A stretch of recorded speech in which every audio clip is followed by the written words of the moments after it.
Mission Log, a Roddenberry Star Trek podcast. Episode 151, The Price.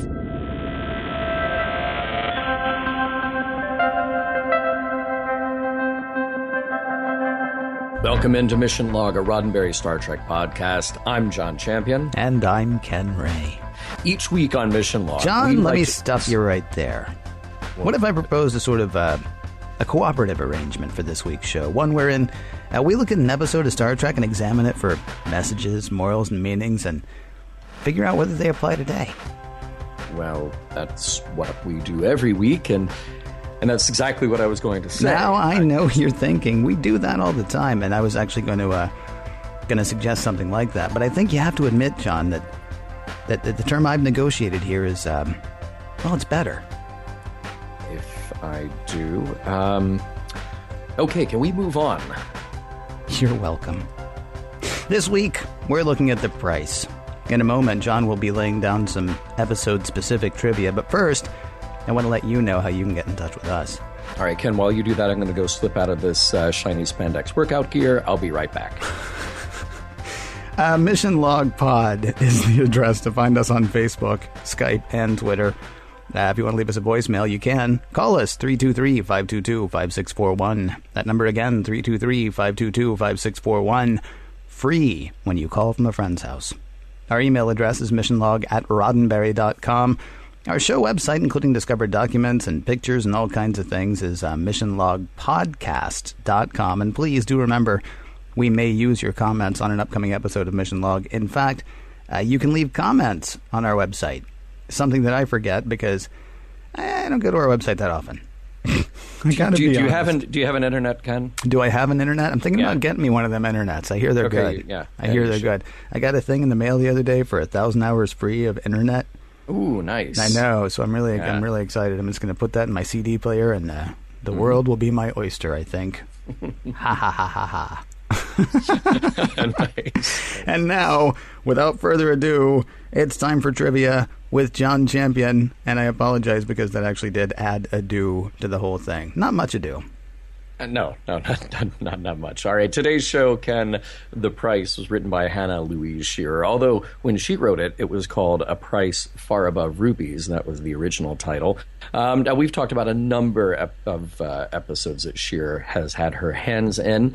She was executive story editor for a while. She wrote When the Bow Breaks and Pen Pals, among others, and she came back to write for some of Deep Space Nine.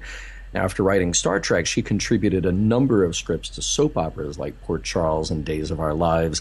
Today's episode is the last of her writing credits for Next Gen. It is so interesting to me that you say she went on to write soap operas, because around my house it was noted that a couple of the scenes were like, wow, this is like a nighttime soap. See, that's funny. That might be a note that pops up in today's episode later. Yes. You never know. Never know. There are a few missing scenes from this episode. Troi conferring with Chief O'Brien, so we would have actually seen him in this episode. And Troi conferring with Wesley.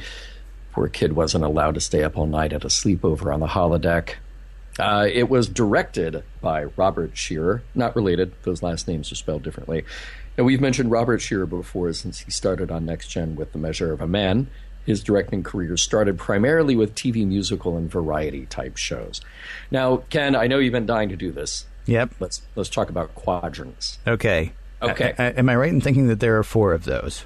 Very good. Okay. Very good. There would be four quadrants. Yeah, in a whole. Yeah. Now, we are starting to get a little more detail in this episode about the idea that our galaxy, the Milky Way, can be divided into 4 parts. And the wormhole that we're concerned with here would be the shortcut to the Gamma Quadrant. Now, in Star Trek, you're drawing lines directly from galactic central point, and our solar system is right on the dividing line between alpha and beta quadrants. And this is where everybody from Star Trek we know already lives. So Orions, Vulcans, Romulans, Klingons, blah, blah, blah. And we also know now that the Borg are in the Delta Quadrant, but hopefully we never see them again. Now, if you want to know more about the fictional quadrant system, you can look at Mike and Denise Okuda's Star Trek Encyclopedia. If in real life you want to figure out what all of this stuff is, well, we do actually divide the galaxy into 4 parts. They aren't named by the Greek alphabet, but they are numbered 1, 2, 3, and 4. The center is actually our sun, since that's where our perspective comes from. And those 4 parts maybe aren't quite as evenly divided, but you can take a look at it and see what those quadrants are. Now, some of the guest stars here worth mentioning. Ral is played by Matt McCoy. He's been around. He is well known for stints on Seinfeld, Carnival, West Wing, and movies like LA Confidential. He also has the distinction of appearing in 2 Police Academy movies. Those would be parts 5 and 6 when we didn't have Steve Guttenberg. Scott Thompson, not Thompson, Scott Thompson played Damon Goss. He has credits in some great cult titles like Johnny Dangerously and Fast Times at Ridgemont High. And just to one-up Matt McCoy, he has appeared in multiple Police Academy movies. He was in 3 of them, 1, 3, and 4. So not the same ones, though? Not the same ones. Oh, interesting. Yeah. Do you think they talked about it on the set? I hope they did. You know, there's plenty of Police Academy to go around, Ken. That's true. That's true. Just ask Bobcat Goldthwait. Kevin Peter Hall played Leor. He was originally considered for the roles of Data and Geordi LaForge. Now, he was 6'5" and most famously played the Predator and also Harry and the Hendersons. And sadly, we lost him at the very young age of 35. And then a couple of Ferengi to mention: Dan Shore as Arador and J.R. Quinones as Cole. Arador, played by Shore, has a pretty extensive acting history. Quinones, not so much. Now, we will get to see Shore again, possibly, if we ever find out what happened in the Delta Quadrant.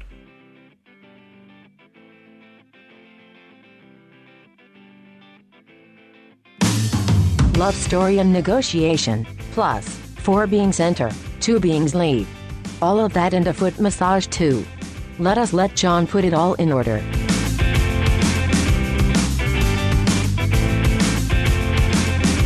Prologue. It's been a long day, and all Deanna Troi wants to do is sit in her quarters, eat chocolate ice cream, and get through all those letters from her mother. Then the call comes. Captain Picard would like to see her in the observation lounge along with the delegates who are visiting to witness the first known stable wormhole to the Gamma Quadrant.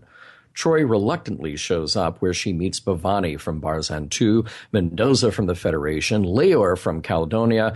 What makes his big head so hard? Well, we love him just the same. Finally, there's Devanoni Ral, a human representing the Chrysalians. He's Deanna's type of guy, and by the look of it, she's his type of woman. Oh, and something wormhole. Act 1. Now, why were we all here again? Oh, yeah, the wormhole. It's in Barzan territory, so Bhavani is on the Enterprise to entertain bids from those who would like to, own it, operate it, build a Stuckey's nearby. That's why the other guests are on board. And now who should want in on the action but a trio of Ferengi? So be it. They throw a bag of money on the table to stir things up. In her office, Deanna Troi is more interested in Googling Devanoni Ral. She needn't ask the computer much because he walks right in. He's all swagger and very forward charm. And yeah, Ral was traveling with someone else, but he must have grown tired of her because she's gone. Before she knows it, Deanna has her hair let down for her and a dinner date with a negotiator and his baby blues. Act 2, Riker, Picard, Data, and Mendoza discuss the value of the wormhole, and it is determined that they need to send a manned probe in to check it out. Only after careful study, though. There are still too many unknowns, and the whole thing could be a bust. Somewhere else on the Enterprise, the 3 Ferengi are hatching a plan. Dr. Arador is preparing a solution from Damon Goss's blood pyrocytes. When it comes into contact with human skin, that human will get really ill, and their target is Mendoza. Ral has a target as well, that dinner date with Deanna Troi, and it is off to a rollicking start. Really, Ral doesn't care about dinner at all, and he puts the moves on the counselor as soon as he's in the room. The Ferengi plan has also worked all too well, and Mendoza is stumbling around in a delirious sweat. He's going to be out of it for a few days, so Riker has to take his place at the negotiating table, which is just like a poker table, only the prize is a giant wormhole that will shave off hundreds of years of travel time. Act 3, the wormhole has reappeared on schedule, and the two shuttles, one with Data and Geordi LaForge and the other with Ferengi, Dr. Arador, and Cole, are in position to have a look. Communications work for a while, but then taper off to nothing. In the briefing room, Rahl and Riker are engaging in that old pastime of a smug-off. Hard to tell who will come out on top, but Rahl is clearly getting in his punches early. To Bhavani, he makes an interesting case. The Chrysalians he represents have been at peace for 10 generations. They don't have enemies the way the Federation does. Before Riker can get his rebuttal in, cut to Deanna Troi's left foot. Rahl wastes no time. He goes right from the negotiating table to the massage table, his bed, where he and Deanna have replicated every version of massage oil the computer can make. It's cool. She just had a pedicure. He's talking about staying for a while. They can have a little more alone time, get to know each other. She likes the sound of that. In fact, she can't really get a good read on Rahl, and that intrigues her. He asks about Riker, but Deanna assures him that their relationship is over. As long as we're getting personal, Rahl has a bomb to drop. He's empathic too, part betazoid no less, but he doesn't tell anyone because that's his advantage in his job as a negotiator. The part about his mother being half betazoid must not have come up in the Google search.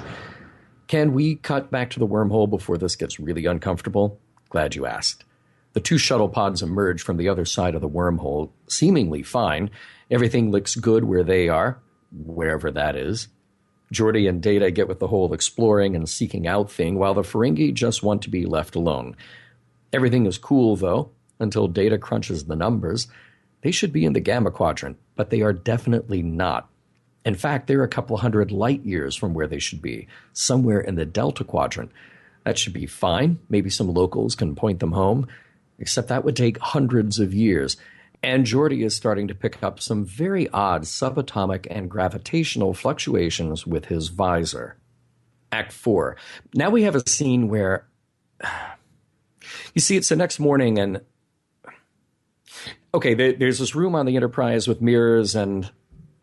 All right, Dr. Crusher and Deanna are doing aerobics. There's no music, no instructor. It's just these two in shiny workout gear having girl talk about Deanna's new love interest, and then that scene ends. Devanoni Rahl is in 10 forward, just casually chatting with the Caledonian representative, Leor.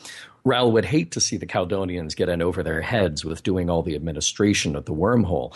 As quickly as that, Leor is ready to rescind his offer and drop out of the negotiations, a surprise to everyone except Rahl, who is also glad to sweeten his own offer with the riches of the Caledonian world. Totally not suspicious at all, thinks everyone else in the room except Riker. Meanwhile, in the Delta Quadrant, Geordi is arguing with the Ferengi, who are just awfully stubborn about accepting new evidence. Geordi can see it. Data knows what's happening. The entrance to the wormhole to get them back is going to collapse, even though they can't see it. The Enterprise shuttle takes off just in time, but the Ferengi ship stays behind, and by then, it's too late. Even when the entrance reappears, it's gone again, leaving these two Ferengi stranded. After a hard day of manipulating the negotiations, Rahl sits down for dinner. Yes, they are really eating dinner this time, using space forks and everything, with Deanna Troi. She's a little cool to him now. She realizes that he is using his power in a potentially unethical way, getting into the personal emotions of the others around him. Now, Rahl challenges Troi that she's doing the same thing by providing information to her captain about the aliens they encounter all the time. None of this sits well as pleasant dinner-time conversation. Act 5, back in 10 forward. Man, this Rahl guy really can't turn it off. He sits down with Riker, round 3 in the smug-off, and now it gets personal. Rahl knocks down Riker a peg by taking a shot at his position on the ship and his current standing with Deanna. Oh, sure, there is some business to discuss. Rahl says he's ready to close the deal for the wormhole before the scouting mission even gets back. On the bridge, Worf alerts Captain Picard that the Ferengi ship is moving into position in front of the wormhole, opening and locking weapons. When hailed, Damon Goss explains that he just knows the Federation is cutting a secret deal with Bhavani. Totally not true, but just because Goss is so sure, he's firing warheads into the wormhole. Now, just to make it super cool, Picard orders Worf to fire phasers at the Ferengi missile, and it blows up real good. This is the perfect opportunity for Ral to bend Bhavani's ear. Now, those two enter the bridge just as things are getting more tense, but Ral steps in to address Damon Goss.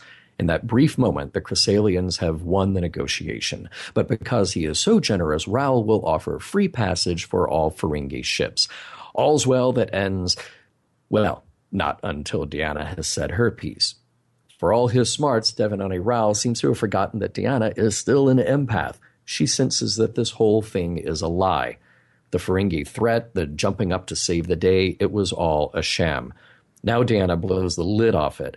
She reveals that Ral is also an empath who has been manipulating the whole thing. This latest skirmish was theater to shake Bhavani's faith in the Federation. Right on time, the Enterprise shuttle emerges, and Geordi reveals that the wormhole is a dry well. It's unstable at the other end. Damon Goss is alerted to set course for the Delta Quadrant to retrieve his men, and Ral is now the proud owner of a useless wormhole. He's still interested in Deanna, though. Before leaving the Enterprise, Ral makes his way to her quarters to say goodbye, but not before asking her to come with him.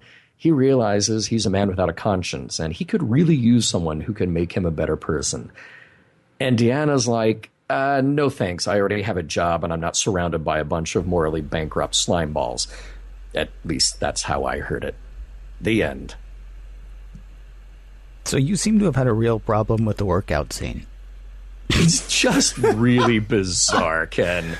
It's just really strange. With the exception for about 800 reasons. Yeah, there are a few reasons it's bad. Again, talking about what was said in my household when that scene was watched, I believe what I heard from the other end of the couch was, huh. and none of when this Beverly is was like just there by herself. No. Although, no, not at all. Look, it's the future, all right? I mean, they have future workout togs. They have future forks, as you pointed out. There are future champagne glasses that they're using. Yep. Space champagne glasses that they're using. Yeah. I kind of get why. It's for the limber line. That's why they're working out during this. Why they're wearing what they're wearing, I can't say. And why we couldn't have that same discussion over morning coffee. Or morning tea, say. Yeah. Or something. Now, I will say, it was neat to see girl talk. It was neat to see a relationship between the women on the show. Doesn't even come close to surviving the Bechdel test, but that wasn't even a thing back then, so it's okay. No. And that's the thing. Yeah, okay, they're having girl talk, but that's the other reason that the scene is uncomfortable. It's such girl talk. It's just like this sort of, winking, oh, what did you do last night? Oh, I met a boy, and it just... it comes across as sort of juvenile and weird. And I'm not saying that they're not allowed to have fun, and I'm not saying that they're not allowed to talk about sex, because that's actually one of my positive notes in here. Yeah. But the whole thing just plays out as very awkward, and it is only hurt by the location and the outfits, and it's 1989, and everybody is letting their Jane Fonda workout tapes collect dust at this point. I was going to say it was good to see the 20-minute workout back on TV. Do you remember the 20-minute workout? You were a teenage boy around the same time I was a teenage boy. You remember the 20-minute workout. Of course I do, Here's the thing. If this was all they ever talked about, if this was all they ever did, I mean, to me, the talking about boys, because we actually do learn, and maybe this should have come later. I apologize. I didn't think we were actually going to get into a big discussion about it. We learn about Beverly's relationship with Jack Crusher in that talk. I like the fact that they're having, simple girl talk. I mean, these are not simple girls. These are not simple women. These are not dumb women. But I like the fact that everything is not, furrowed brow and can we save this person's life, or furrowed brow and I think that guy's worried or lying or something like that. I like the fact that it was like, yeah, I totally got some last night. Yeah, and that's the only part of it that I'm like, yeah, okay, I'm glad they're addressing this, but the way it plays out, it just makes me. It takes me out of the show. Yeah, what takes me out of the show is the outfits. If you did the rest of that, if you did the rest of that in like in a more in a less if you did that in a better then I wouldn't have a problem. Better everything. We need better everything, and then we'll have a better scene. Yeah, let's think back to what Tasha. Wow, is that her name? Tasha, Yeah. Blonde woman. Right, kind of tall, kind of gruff. Behind the horseshoe. If we think about Behind the Horseshoe, that was actually that's her VH1 documentary, Behind the Horseshoe. If we think about what she was wearing when she worked out, if it had been like that kind of thing, of course they weren't doing martial arts, they were doing aerobics, and if 20-minute workout taught us anything, you have to be scantily clad to do aerobics. Please, let's move on. I apologize. I didn't mean to get us that far into those weeds. But you know it was going to come up. I'm really curious if it actually is going to stay in the show. We'll find out. Right. All right. So back to the beginning. I'm sympathetic to Dana's desire to stay in and not see the wormhole. She will see it at some point, and remember, at whatever point she sees it, that will be her first time. Yeah, what a little kid Picard is, huh? I know. Come on, we're all going to see the wormhole. We're all going to see the wormhole. I'll see you later. No, we're all going to see the wormhole. Come on, get in here. Yeah. I was curious who this god was that she was talking about. Oh, right. Because she's like, God forbid I not see the wormhole. And I'm thinking, really? Which god is that? Is that the Betazoid god? Is that? Are we calling on Thor at this point? Are we talking about the one true one that Kirk talked about? I'm a little confused. I'm gonna go with Val. I wonder. Oh, nice. Yeah. Although he wasn't. Well, okay. It calls to mind some of the conversations in Star Trek VI. And I think somebody else wrote to us recently about how prejudice even our nice sounding languages, like inalienable rights and all that stuff. Human rights, I believe they actually referred to it as well. I wonder if humanity is just lousy all over the Enterprise now. Do you think, or all over the galaxy? Excuse me. Do you think there are Vulcans running around going, "God forbid I not be logical"? Oh, that's right. Right. Well, no, I mean, you're bringing up what is a serious thing, and that's to say that with Troi, we don't know what her particular set of beliefs are. We can only infer things based on what we've seen around her and the discussion of people around her. And obviously her terrific monologuing in Who Watches the Watchers. But God forbid is sort of one of those terms. Wherever you fall on the spectrum of belief, you probably are familiar with and have used at one time the phrase God forbid, much as one might say bless you, even when they don't actually mean bless you. They really mean Gesundheit. But yeah, that's so hard to spell. It is, yeah. Now, when Picard requests Troi to tend forward, she says she's not dressed appropriately, so she's lying. And when Picard says, "Oh, any old thing," as one of our listeners points out, any old thing means a Starfleet or a Starfleet-ish uniform that she already has on. So that was kind of a fun little moment. Now, the wormhole, luckily for us, makes an audible sound effect at the moment of its arrival that apparently travels through the vacuum of space and into the observation lounge. Very cool. Bear in mind, the computer just sort of shows you whatever it wants to show you. I know. It might just play music when it shows up. Making noise, too. Like, oh, that looks like that would make this kind of noise. Right. I like the look of the wormhole. A lot. It actually it played with my head a little bit because it's like, oh, they're flying into a sphere, but there's a hole in the middle of the sphere, but it can't be in the middle of the sphere because they're in it, and that's wow. It's like the most infinite donut you've ever had. The most infinite donut. That might give the ultimate computer a run for its money. The infinite donut. I like that. Yeah. Very, very funny moment with the Ferengi one-upping Picard to get his chair. Love that. It was actually, I was sad that ended so quickly. And it probably was just the right amount of time, but I thought, oh, this Ferengi is funny. And then when they have the whole thing with like the blood thing, and they almost shake hands, and they don't, and they laugh, and the sort of snidely whiplash, he wasn't funny the rest of the time, but just the preoccupation with chairs was hysterical, I thought. Right. Because it was one of those moments in Star Trek where you get to get away with a scene that is funny because of the characters, not funny because you're telling jokes. Yeah. Yeah. It was just really, really good. I wonder if comedy in Star Trek is so bad that when we see those, that we're like, oh, that's awesome. Because I'm thinking about it now, and I'm like, it's really not that funny. No. But comedy in Star Trek misses so often that when you get something that's even mildly funny, you're like, that's the funniest thing I've ever seen. It was the delivery. It was delivered right. It was directed right. It was edited right. So the timing was yes, kind of yes, comedy Latinum.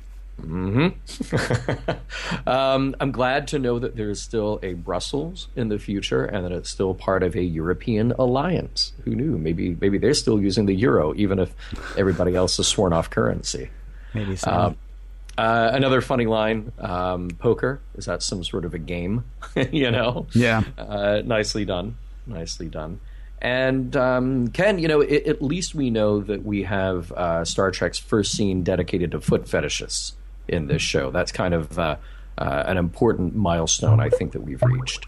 Go ahead. You didn't feel like they just lingered on that for a long time? We're gonna have the first 3 minutes of dialogue just on this one shot, and we'll just go on from there. Well, it certainly shows a bit of intimacy. I'll be honest. What I thought of was the debate in Pulp Fiction.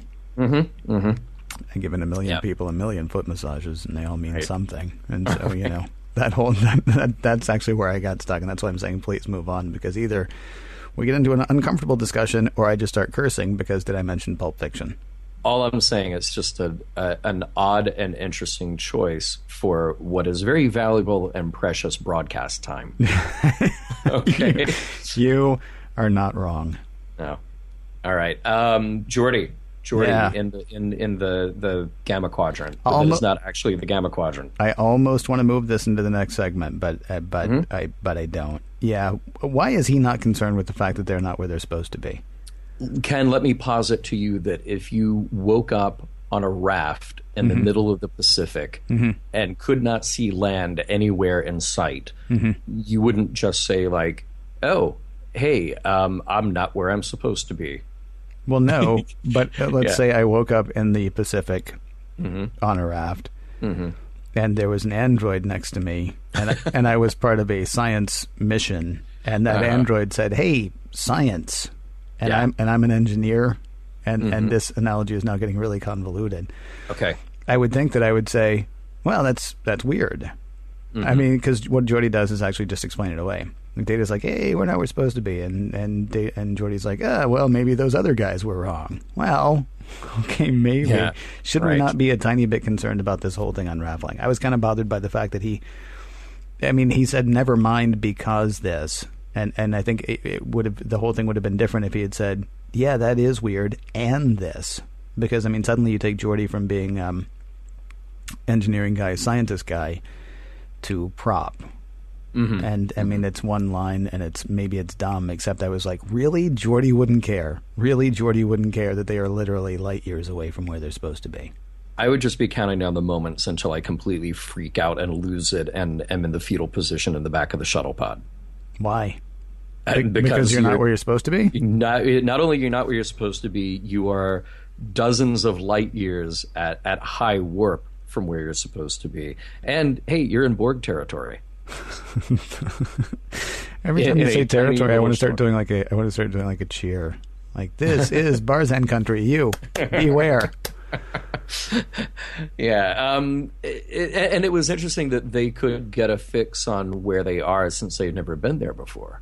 Well, but I guess you could do that. Light travels at the speed of light, and you could map things that are even farther away than you could actually get to in any reasonable time frame. Yeah, plus it was Data doing it. It was Data. He can do like 8 things at once, maybe even 9. Yeah. At least. And speaking of that, though, they're stuck out there, but the Ferengi are really stuck out there. They're stuck out there like 80 years away at warp 9. And I guess the Ferengi just don't care too much about their own crew members. And from the look of it, neither should we. Because it's sort of like beaming the tribbles on board the Klingon ship. Oh, look how clever I am, and here's a pat on the back for you for doing that. And it's sort of like, oh yeah, just tell Damon Goss he's got to head to the Gamma Quadrant, and he won't live to see his fellow crew members again.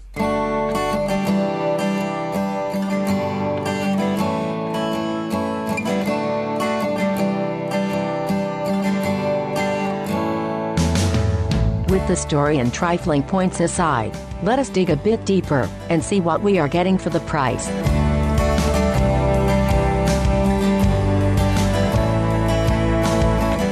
Was it the American Council on Beef or the American Council on Pork. I think pork was America, you're leaning on pork, and pork was the other white meat.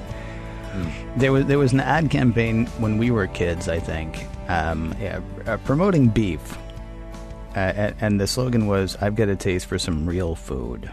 Mm-hmm. I don't remember. I think it was beef. I'm not sure. I found Deanna's preoccupation with real food, with bad for her food, with fattening food. Yeah, I found it interesting. Yeah. And the computer's like, well, no, because that's bad for you. And I'm put together to give you things that are only good for you. But, says the computer, you can override that if you want to. And now I get really confused. If the replicator can give her an identical tasting facsimile, what is the difference? It sort of goes to the synthahol question that we've talked about as well. It's like, oh, it tastes like it and it'll get you drunk, but you can shake it off. And then there are sometimes, like when the Bring Lloydie came onto the Enterprise, they're like, I don't want your synthahol. I want something that's actually going to kill my brain cells, not just make me feel like it's going to kill my brain cells. And Troy's like, I want something that's really going to make me fat. I want something that's really going to, do that as opposed to pretend do that. Yeah. See also climbing actual mountains versus playing in the holodeck, and dating a real guy or gal versus versus playing in the holodeck, I guess would be the way to put it. Well, the thing that I found interesting about it was that I guess I was trying to build up this justification for it in my mind, and to say that okay, there is something different. I mean, even if we had the technology today where you could say, okay, here's this food that you love. Here's a chocolate sundae that you love. And a real chocolate sundae is really not that good for you. But, we eat it anyway because we love the way it tastes.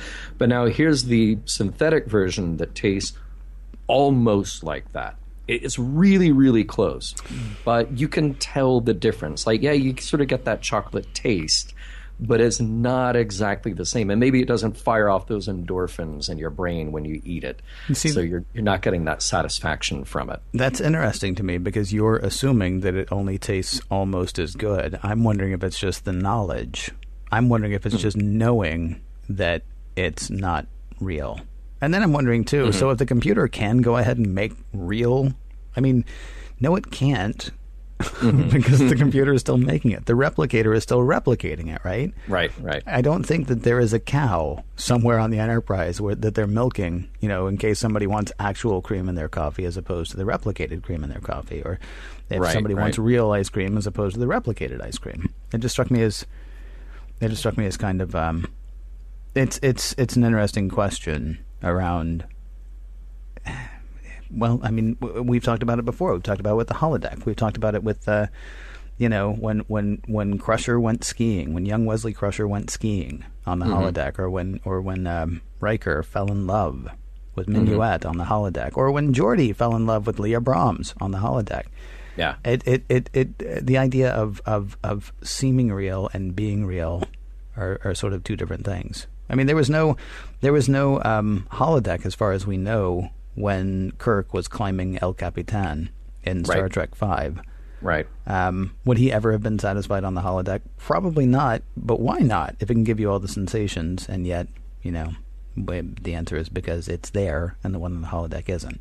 You could beam him into the holodeck simulation of El Capitan and he wouldn't even know it. That's true. But then he might be very disappointed when you turn off the simulation. That's true. But so then the other question is, Troi says, I want real. I want real. I want real. And the computer's like, it's bad for you, but I can do it if you want me to. And Troy's like, yeah, do it. And so then the computer gives her the same sundae it would have and says, oh, no, there you go. There's the real one. And yes, this is bad for you, and have at.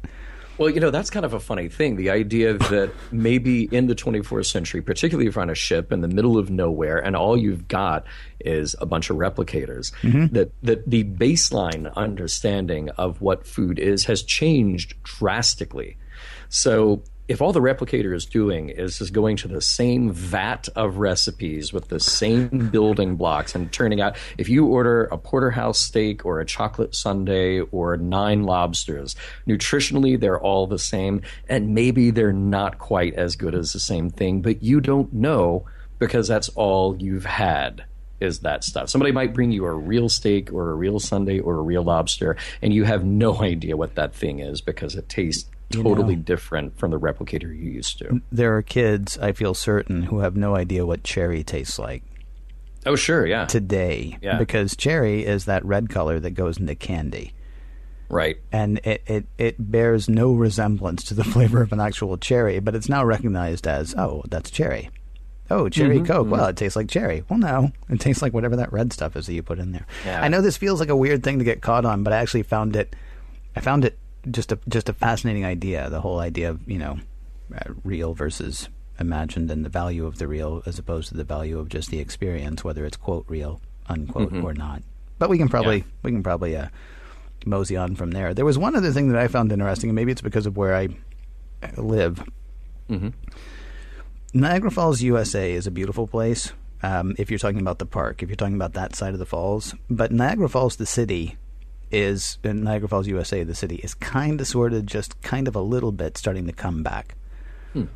A little bit of money's coming in there every now and then. There's I think there's a new Rainforest Cafe on the American side as we record this, and there is a casino, and then there's just a bunch of crap. There's a mall that used to be something, but it's closed now, and there's a museum that used to be something, but it's closed now. I mean, and I mean no offense to anybody who lives there. If anybody who lives there is listening, you got the makings of a great city next to one of the 7 wonders of the natural world today.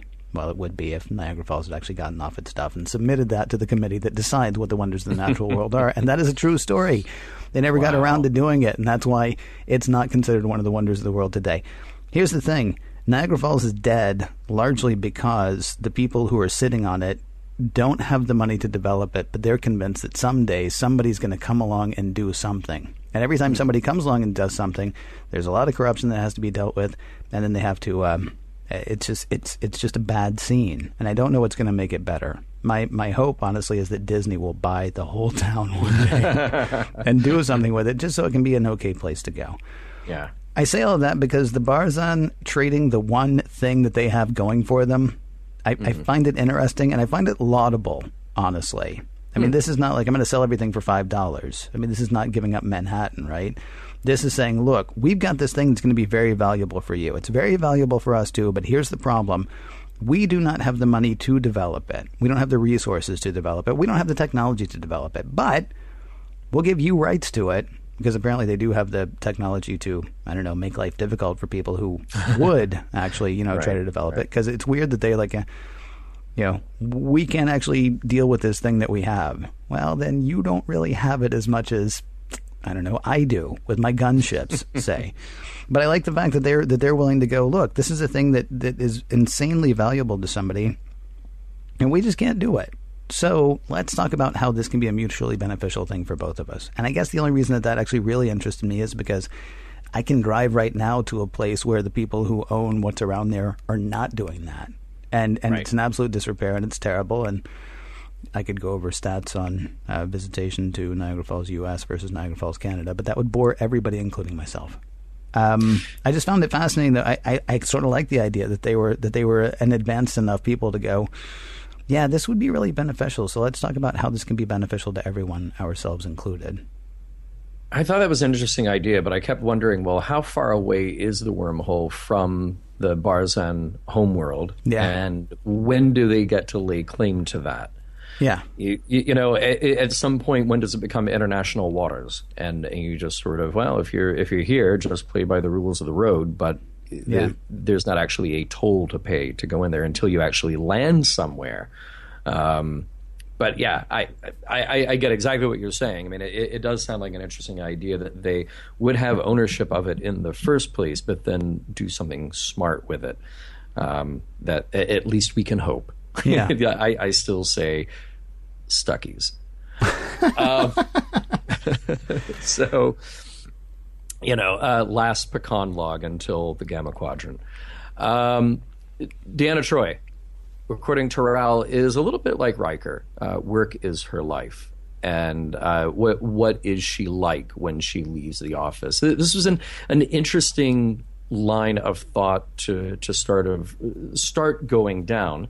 But then I really turned to hate that scene with him shushing her and tossing her hair. He pulls the comb out from her hair, and then it becomes free and loose. And I know it's TV, And I know that you're trying to condense this love affair down into boy meets girl. They have this thing, and then by the end, we got to get rid of them because it is still a TV show. And all of that has to happen in 45 minutes. But it really felt uncomfortable, even for a smarmy guy like Raul. Well, it did until you find out that he's Betazoid. I mean, I honestly thought that he was doing some sort of mind control thing on everybody. But being Betazoid, well, being Betazoid, theoretically, he can read her emotional state.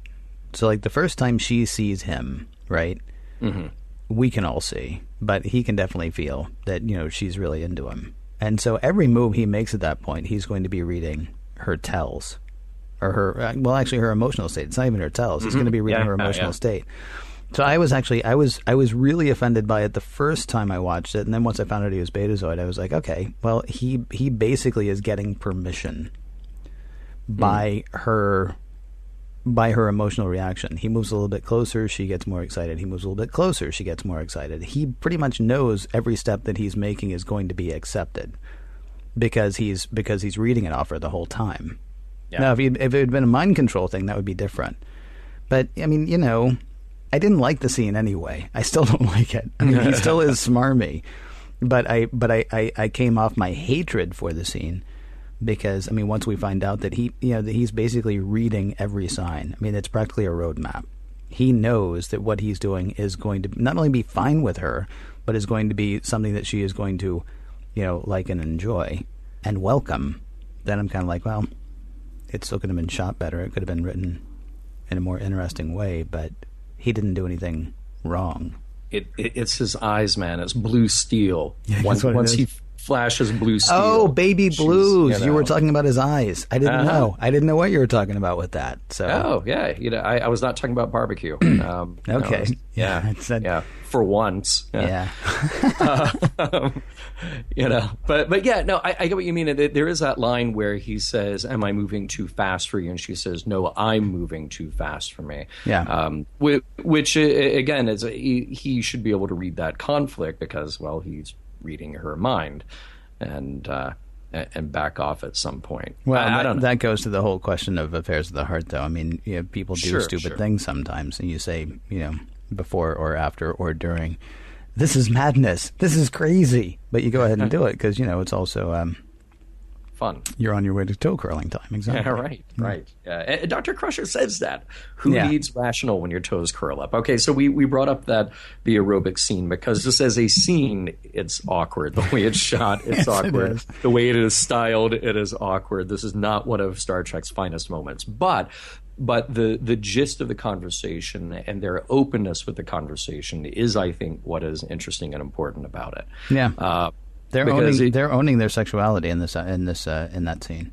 They are. They are. There is zero judgment from anybody about anything that Deanna Troi is doing, and Deanna Troi is just all smiles and, hey, that was a good time, and I don't know what it means, but whatever it means doesn't matter right now. Yeah, and there are a couple of layers too where you could have some judgment. Okay, so she slept with somebody last night, and Crusher's like, "Hey, that's kind of awesome." She's like, "Do you think you can fall in love with somebody in one day?" And Crusher says, "Oh yeah, I did." And she's like, "Oh, that's how you fell in love with your husband in one day?" And she's like, "No, I fell in love with some other guy one day, and it lasted a week, but it was an awesome week. And then I met my husband. Whatever. I mean, there are lots of levels where this is just, hey, we're it's 24th century. We're sexual beings, and we're fine with that. Yeah. No, I love the attitude of the scene, and I love the point that it is trying to make. Now, we've talked about sexuality a few times on this show, and when Star Trek hits and when it misses. But here's an indication about what the attitude is about sex in the 24th century. So for that, yes, I was waiting for that moment to give it a thumbs up, but everything else about that scene, absolutely painful. Yeah, torpedoed by the 20-minute workout wardrobe. Yeah. Right. There are many problems with those outfits. Just it'll be a whole other show. It could be. Let's do a supplemental. Right. Blackwell's Who Wore It Worse. Okay. So now let's talk about the big scene with Raul and Deanna, because there we had a really interesting back and forth about the ethics of using their abilities. And I thought this was one of the more interesting scenes here. So Raul says the point of negotiating is to take advantage. And he's right. Riker is doing the same thing. He's looking for an in to take advantage to present his best case. And Raul, trying to justify using his power during that negotiation, we kind of saw it happen in a more benevolent way with Riva in Loud as a Whisper, and another bit of a romance with Deanna too. So Deanna falls for these very sensitive guys, and sensitive in more ways than one. So then the question is he acting unethically, or is it just something that he is good at that makes him a good negotiator? So as he says, Picard uses Troi in a similar way, consensually. I mean, Troi is she's not enslaved by the Enterprise, but Troi is there to do that job for Picard. So the guy's got a point. Mm-hmm. Well, I agree. In fact, I was going to ask you, what do you make of his, the whole thing with her? Look, you get a problem, you go to talk to Counselor Troi. Counselor Troi, is a Betazoid. You know that she is able to read your emotional, output on some level. This is different than when they come across, some ship somewhere, and Troy's standing there over on the side going, yeah, that guy's lying. Or, yeah, that guy's telling the truth. Or, yeah, that guy's hiding something. I liked the challenge of whether or not what she's doing there is ethical. Now, of course, we're going to decide that it is, because she's keeping the Enterprise safe, and she's giving the Enterprise an advantage. And certainly you would say, well, in business dealings, what that guy is doing is unethical. But isn't unethical? I mean, she's hiding an ability that she has when the Enterprise comes across some other ship, it's a negotiation. It's not a negotiation for land, as Raul said. It's a negotiation. Well, he says when you do it, it's life and death. Only sometimes. I mean, it's not always life and death. So, I mean, is that where you pull out that stop, or does it actually make sense that the Betazoids have not been hunted to extinction by everybody else who doesn't like how smug they are? Yeah, or how much they know about them. It's I don't know. I found his questioning interesting. And of course, you could also say his questioning is just him being defensive. Well, it's a really nice gray area to play in. I mean, I thought about it this way. Okay, let's pick something kind of benevolent. You go, or not benevolent, but benign. Mm-hmm. You go into an office and you're about to have a big business meeting, maybe a job interview or whatever the case may be. But you go into the office and you look around the person's office and you see, okay, there's pictures of the kids, and there's the family at Disneyland, and there's a pennant from the Dodgers or whatever, and you're putting together this picture in your head of how to connect with this other person on an emotional, personal level. Mm-hmm. So you are picking up those cues, and maybe there are emotional cues as well that you pick up. Is this person in a bad mood? Are they in a good mood? Do they like to laugh? Do they like to stay kind of all business? So you're building this sort of narrative in your head to make yourself fit into that narrative. Mm-hmm. And that's something we do all day, every day with everybody that we encounter. Now, the flip side of that, and the really nasty, ugly side of that, is I thought about psychics. People who are, whether they know it or not, whether they are deluded or they are active charlatans, who are simply picking up human cues from what does this person want, what are they concerned about, what do they believe, blah, blah, blah, and then spinning that back into stories to take advantage. And that advantage might be as simple as just getting money and making that person come back for their fix of hearing the stories they want to hear, or eventually leading them down a really terrible path to make some terrible life decisions. So then that becomes the unethical model of that to me. And somewhere in between, like I said, there's the kind of gray area of when does it actually become a line where instead of just doing what we all do every day, becomes something kind of nasty. So yeah, Raul has so many other unappealing traits that it's very hard to side with him in anything. But I think what he says at the very least gives Deanna pause. Now, up until this point, we have pretty much just seen Deanna show up on the bridge and go, oh, Ferengi, they're probably lying. Romulan, probably hiding something. And we all go like, oh, hey, thanks, Deanna. Wow, your powers are remarkable, you know? Yeah. Here's the one thing that I would say is different than what you're talking about. We're given to understand that the Betazoid are born with this, sort of ability to read emotion. And that is different. I mean, because what you're talking about, you walk in, you see the Disney picture, you see the pennant, you see, pictures of the kids. Mm-hmm. These are all things that are being put out there by people. There are some people who are really good at reading people's body language and hearing tones of their voice. I mean, really, really good. And Raul even talks about them, too. He's like, people have been doing this for hundreds of years, so what I'm doing is just a little bit better than that. Well, no. I mean, because what you're talking about is, so you see the Disney, you see the Dodgers pennant, you see the Disney pick, you can tell something about this person. Southern California, he's got a family thing, maybe he likes pastimes, or he enjoys sort of getting away and doing these things, and reading a guy's diary. I mean, that's sort of the difference. I mean, we're given to understand the Betazoid don't have this finely honed skill. They have this almost magical ability. Witness the fact that Raul is the only one of the 5 kids in his family, the only one of his 4 siblings and himself, who actually has the empathic ability. So it's not that's where it's not the same thing. And yet still, I found his questioning about his questioning Deanna's activities interesting. I do have to say there is one place that I side with Raul. Mm-hmm. I know you said it's hard to side with the guy because he's so slimy. Go big or go home. I love that. I love that. And I don't always live that way, but golly, I would like to, his whole thing with was, I guess it was with Riker that he said it, right? Yeah. He's like, yeah, I'll make the big play. I'll absolutely. Are you prepared to do that? Are you prepared to do whatever it takes to win here? I am. And Mr. Second in Command. Yeah, exactly. Well, it does get personal. It does get icky, and that's sort of.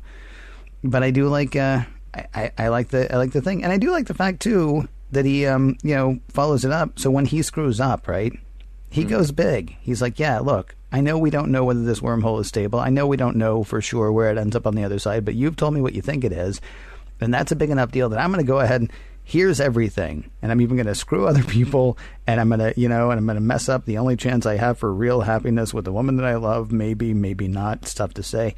I'm going to go ahead and throw down on this deal. And then the deal, goes south. Mm-hmm. And Riker's all smug, and Raul's like, I bet big.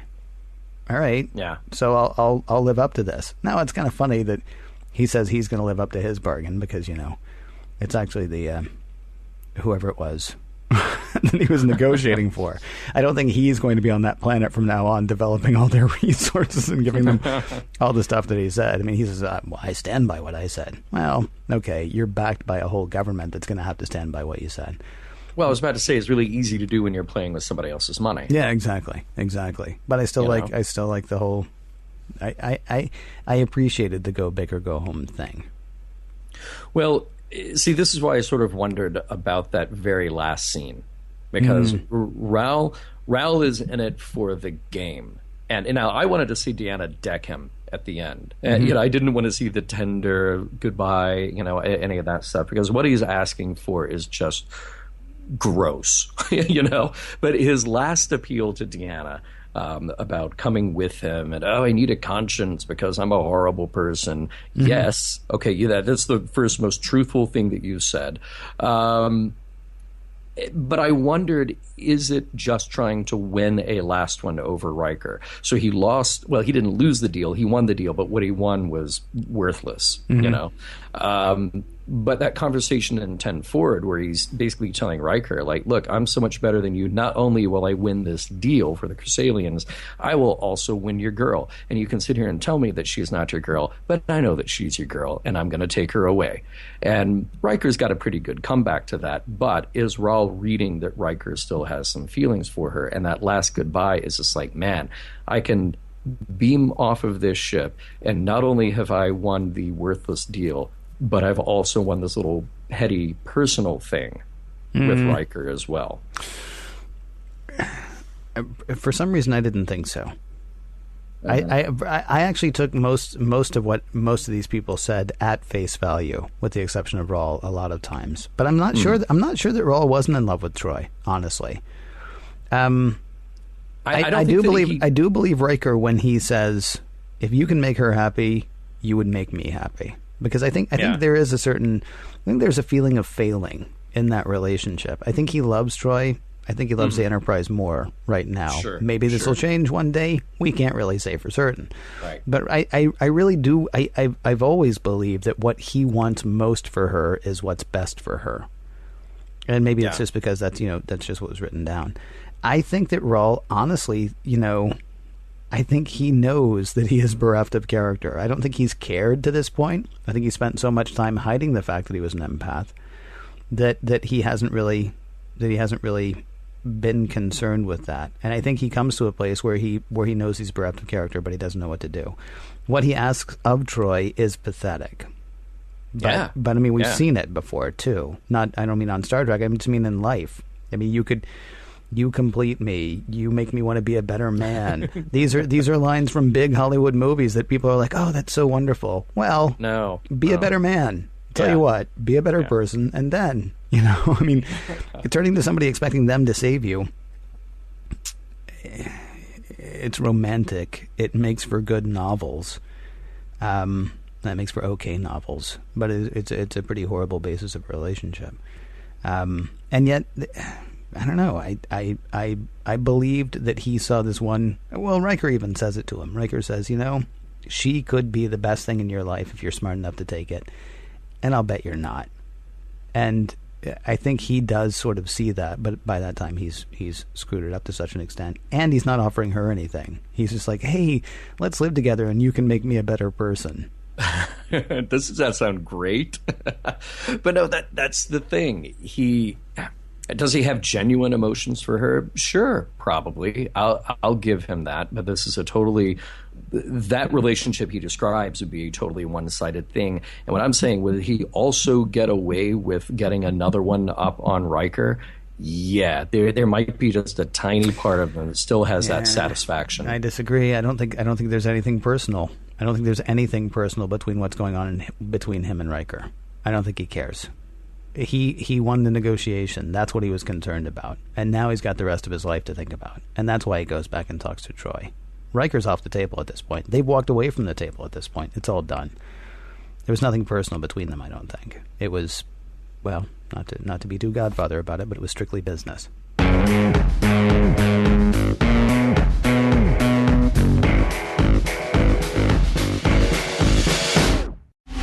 Time now for the end of the show showdown. Bottom line, is the price right?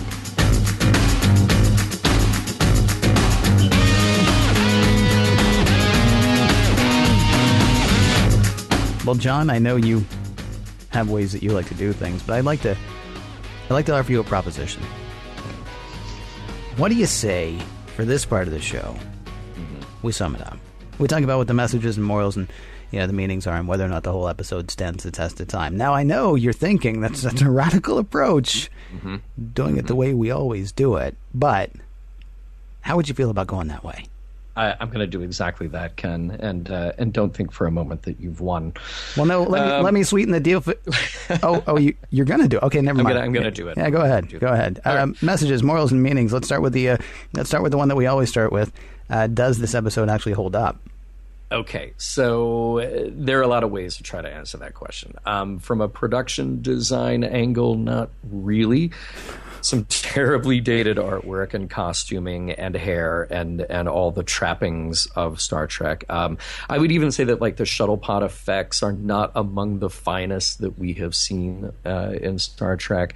And it feels like a scene like shooting a missile at the wormhole and then blowing that up with a phaser was really just an excuse to have some space action in the episode. Well, let's say, boy, we're running out of time here. We better blow something up. Let's do it.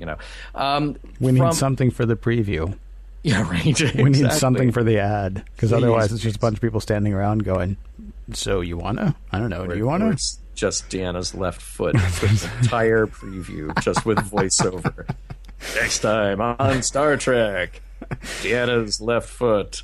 Okay, from a story point of view, well, it's really not all that interesting or dramatic. Now, true, we do get some good character development stuff out of Deanna, but in the end, what's that worth? Because this guy goes away, and then, as far as I know, we never speak of him again. So it all kind of feels inconsequential, and it feels very soap opera-ish, the way the relationship plays out, and that's why, we go back to Hannah Louise Shear, who moves on to do soap operas. I'm not opposed to the setup here, and I'm not opposed to the idea of exploring this part of Deanna. All the building blocks feel like they're there, but it just doesn't add up. How about you? Yeah, I would say the same thing. The one thing that I was surprised about was how quickly this episode actually is fairly fast moving, but it goes nowhere. And that's kind of a drag. I mean, yes, there are some interesting things that we've been able to pull out and talk about, but there's not. No, it's. I mean, it's fine. It's like, I don't know. It's like eating replicated cotton candy. Wow, it's fine, and it's not going to do you any damage, but it doesn't move anything along. I mean, except we're demoting the Ferengi again.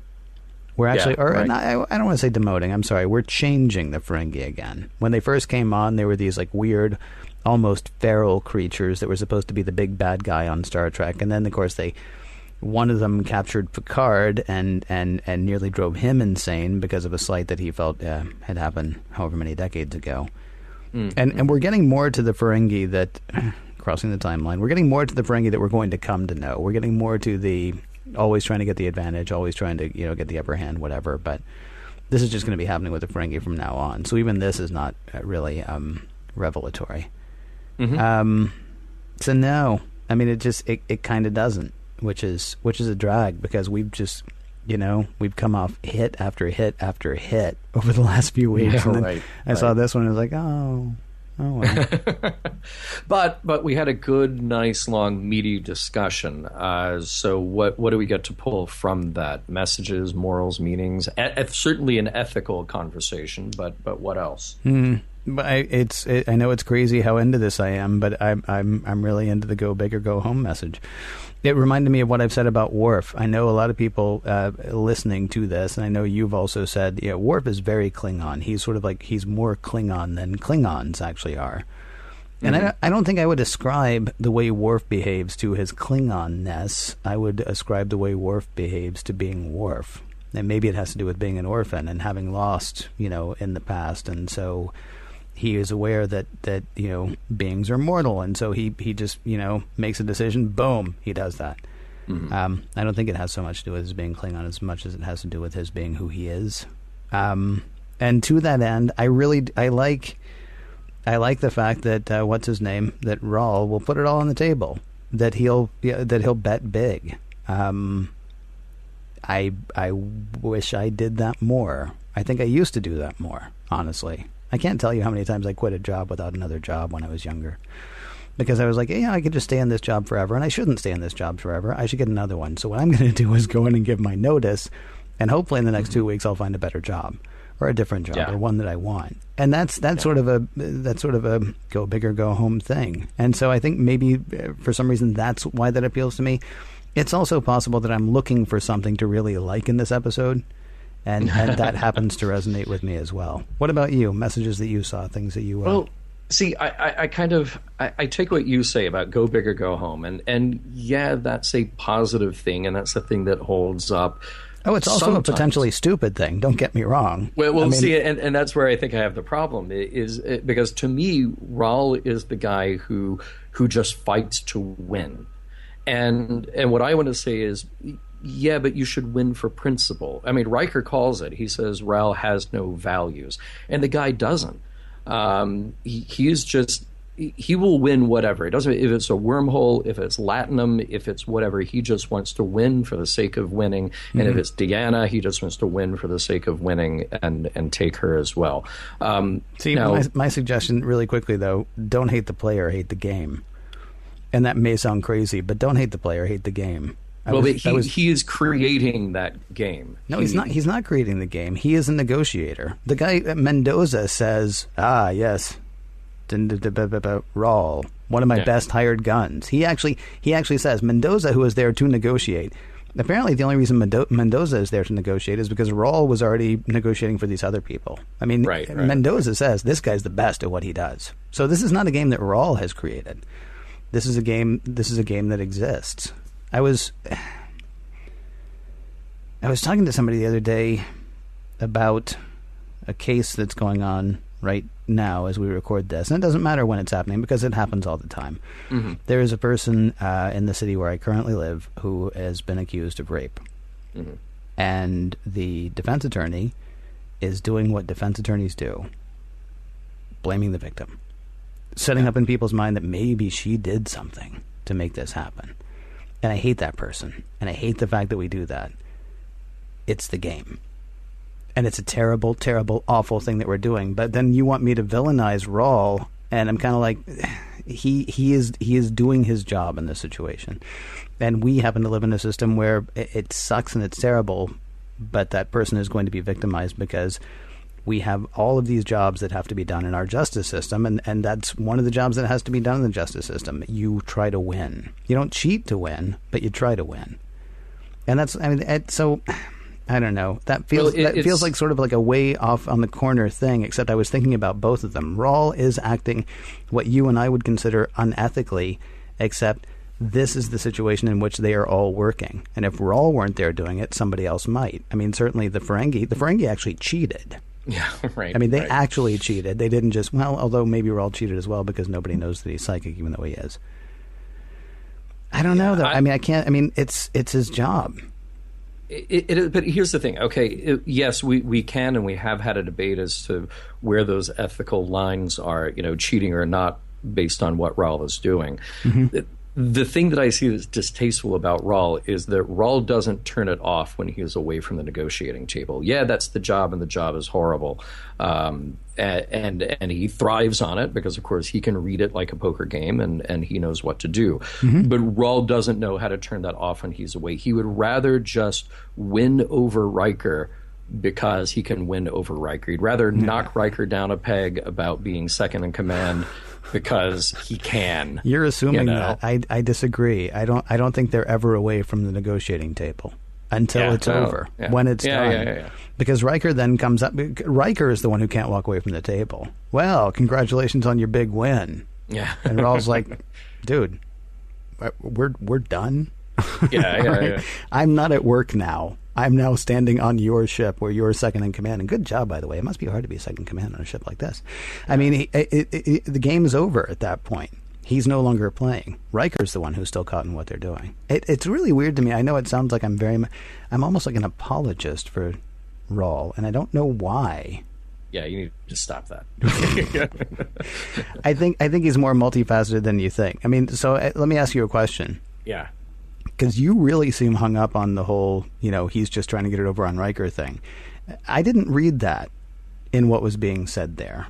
Am I misreading something, or was it bad writing that didn't indicate that, or what was it exactly? Because I think it's writing that is perfectly open to our various interpretations of what's going on, and that's fine. Okay. That's fine. I mean, here's the thing. We both agree that Rawl is kind of a disgusting figure. Yeah. Oh, yeah, I'm there. Yes. Yeah. For different reasons, though. For different reasons. Yeah. I think he's just a sad, pathetic, no emotional life kind of guy because he spent so long hiding from what he is and who he is. He's Betazoid. Mm-hmm. Oh, well, tell you what, I'm going to leave this planet and go lie about what I am and who I am someplace else because I find it very difficult to deal with, who I am and what I am. And so that gives him zero, emotional anything.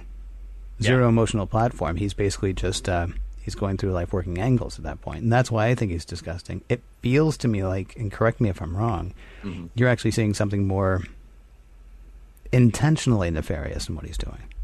No, I don't think it's intentionally nefarious. I think that it's he is unable to get away from this mode in which he has lived his life. Okay, where, yes. As Riker says, he is valueless, and he doesn't have a set of ethics or morals that he lives by. So whether it's at the negotiating table doing his job or in his personal life, he would rather just be the guy who wins and moves on to the next thing.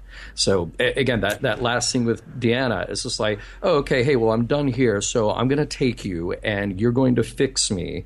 And, it's like, whoa, no, you are gross. You are disgusting. You are scum. See, okay, you say rather, though, and I think that's where I'm getting stuck on it. I don't know that he would rather. I think what he actually would rather is be a better person. I think what he would rather is be with Deanna. I think he's got the emotional development of a 14-year-old. He can say that he'd like to be a better person, but like you said, it's like, okay, you want to be a better person? Be a better person. You've had 41 years now to try to be a better person. But instead, you live in this world where you have no values, no ethics, and you're a jerk, Yeah. All right. I don't. Yeah. Well. Okay. Yes. Two other minor things I just want to hit on before we wrap it up here is to say that I think that those are the interesting messages that we can kind of tossle back and forth here. But there is an interesting statement we talked about before about sexuality in the 24th century. We've mentioned how there aren't fraternization rules on Star Trek in this office place that is the Enterprise, and it seems to work out okay. I mean, in this one, nobody really bats an eye that Deanna has a very sudden relationship with somebody that nobody knows, Maybe she let the relationship blind her from her work responsibilities at some point, but of course it's 45 minutes, so at the end she's going to kind of come back from that problem and save things there. And this whole thing shows off, like we said before, that kind of self-possessed sexual agency on her part, the ending of which is, sadly, it goes badly for her. At least we get rid of Raul, but that last conversation is just painful. Why would Deanna even welcome him back for the heartfelt goodbye? And then he just goes into full-on creep mode again. So, that left kind of a bad taste in my mouth. But the idea that we also explore relationship and character in this, I thought was a valuable thing to do, even if we still say it's not a great episode. And it's not a great episode. No. I would say. Did we answer whether the messages actually hold up? Well, I think the two ideas there that we have do ideas about sexual agency and being self-possessed and non-judgmental. Sure, that we should have gotten to that point by now in our human history. Yeah. The idea of going big or going home, sure, that's a valuable thing to keep in the back of your mind. And I would still say, don't just fight to win for principle. I would hope that would stand up too. But here's the thing, Ken. I don't believe that the Rawls of the world will hear that message. And I hope I don't run into the Rawls of the world. Yeah, I hope you don't too. Well, here's what I'll say. Mm-hmm. Mission Log is produced by Roddenberry Entertainment. Executive producer Rod Roddenberry. Find out more at roddenberry.com and find out even more than that. Yeah, just go and explore because there's tons of stuff to see. For more exciting Star Trek podcasts, be sure to check out Trek FM. That is trek.fm. And for the latest in Star Trek news and discussion, be sure to visit trekmovie.com. And we'll be back next week, and we'll be back with The Vengeance Factor.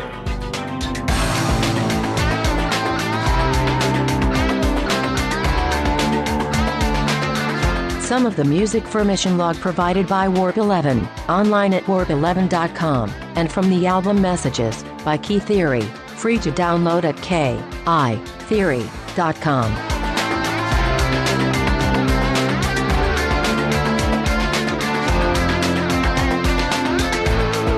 Runners-up in the Barzan Wormhole negotiations will receive a year's supply of Rice-A-Roni. Rice-A-Roni, the Starfleet Academy treat. And transmission.